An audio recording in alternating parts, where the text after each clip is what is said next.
Good morning, students. Hope you are fine and staying safe at your home. Students, in the previous videos, we had already discussed about renewable resources and its examples. Now, students, in this video, we will discuss about non-renewable resources. Students, a non-renewable resources is something that cannot be replaced within a reasonable period of time once used up.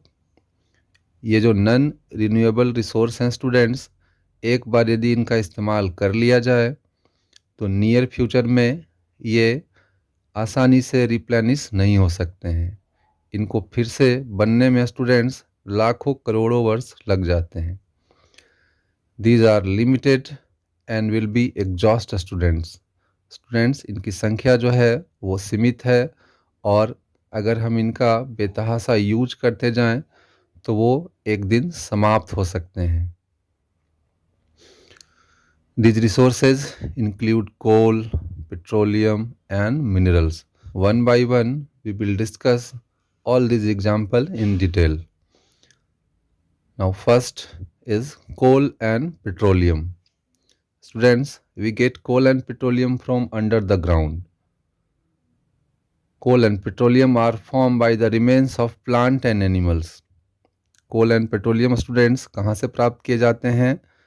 सो ये ground से प्राप्त किए जाते हैं। और students, कोल और petroleum का निर्माण जो है वो प्लांट और एनिमल के रिमेन से, उनके अवशेष से होते हैं। Students, now we will know about how coal and petroleum is formed. When plant and animals got buried under the ground millions of years ago, due to the heat and pressure, these dead plants and animals converted into coal and petroleum. Students, जब किसी कारणवश plant या animal ये ज़मीन के अंदर दब जाते हैं तब इन पे हीट और प्रेशर समय के साथ धीरे धीरे बढ़ता जाता है।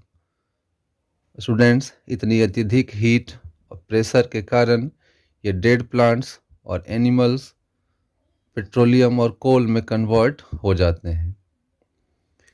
दे are used as a fuel for vehicles and industry in the form of petrol, diesel ETC. Students, coal and petroleum का इस्तेमाल हम लोग इंडस्ट्री में, व्हीकल में फ्यूल के रूप में करते हैं। स्टूडेंट्स, जो एलपीजी गैस है या नेचुरल गैस है, किरोसिन है, इनका इस्तेमाल हम लोग डोमेस्टिक फ्यूल में, इट मीन्स घरेलू ईंधन में खाना बनाने के लिए करते हैं।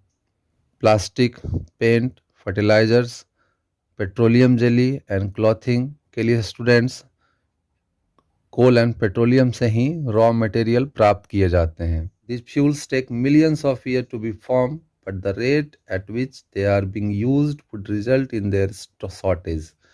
Students, इन्हें बनने में लाखों करोड़ों वर्ष लग जाते हैं, परंतु स्टूडेंट्स जिस रेट से हम लोग इसे कंज्यूम कर रहे हैं उस रेट से यदि कंज्यूम करते रहें तो बहुत ये नियर फ्यूचर में स्टूडेंट्स समाप्त हो सकते हैं।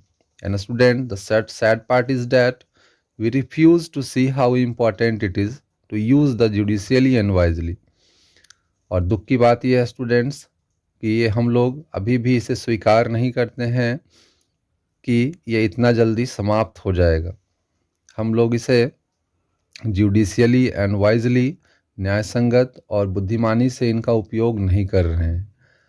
स्टूडेंट्स, अगर इसी तरह से इनका कंटिन्यूअसली यूज किया जाए, बेतहाशा यूज किया जाए तो इन फ्यूचर स्टूडेंट्स ये समाप्त हो जाएंगे।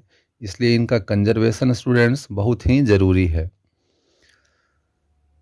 Now students, next non renewable resource that we will discuss is minerals. Minerals are substance found naturally in the earth. Students, mineral कहाँ पाए जाते हैं? ये हमारे अर्थ क्रस्ट में पाए जाते हैं। इन्हीं से स्टूडेंट्स रॉक्स बना होता है। Many metals can be obtained from minerals. Minerals से स्टूडेंट्स मेटल को भी प्राप्त किए जाते हैं। Minerals from which metal can be obtained are called ores.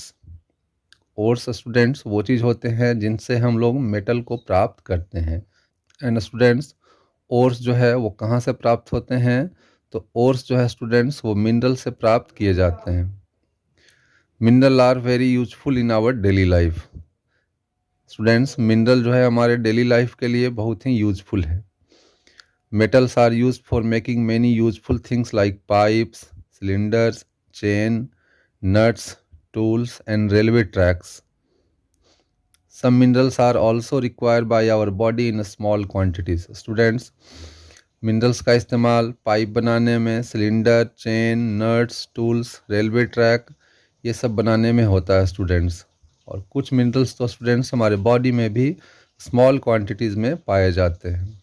Now students, we will discuss about a very important resource, that is soil. Soil is the uppermost layer of the earth students. ये हमारे अर्थ का uppermost layer है और जितने भी plant है students वो इन्हीं uppermost layer में, इट मीन्स सॉइल में ग्रो करते हैं and provide us life giving gas, oxygen with fruits, vegetable, fire, would, timber, it is. और स्टूडेंट्स फिर इनसे हमें ऑक्सीजन मिलते हैं, फ्रूट्स, वेजिटेबल, फायरवुड, टिम्बर, ये सब प्राप्त होते हैं। And students, soil provide nutrients that help plant to grow. Students, soil जो है प्लांट्स को ग्रो करने के लिए इन्हें न्यूट्रिएंट्स भी प्रोवाइड करते हैं। So students, I hope you will understand all the concept very well. In the next video students, we will discuss about conservation of natural resources. So till then, take care of yourself. Thank you.